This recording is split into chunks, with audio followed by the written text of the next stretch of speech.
In this video, I'm going to show you how in NoviSign, using our CMS Studio, I'm able to actually access my Google Drive.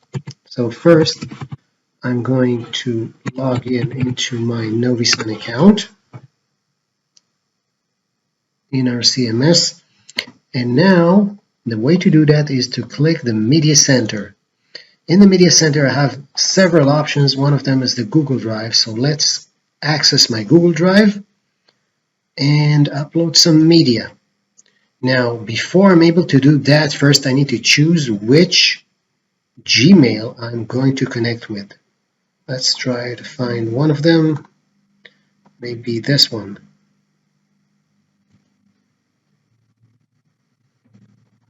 Okay, now let's press allow. And now I have access to my Google Drive under my Gmail, which is at NoviSign. Let's see. Okay, I have a lot of things here. For example, let's choose maybe this one.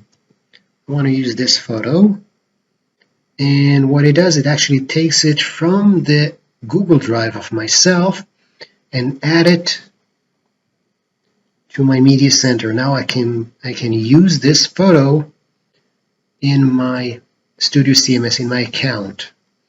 And this is how it works. Very simple. For example, let's press Add to Creatives, and you can see that now it's being used. I can actually access this image. It's part of my content.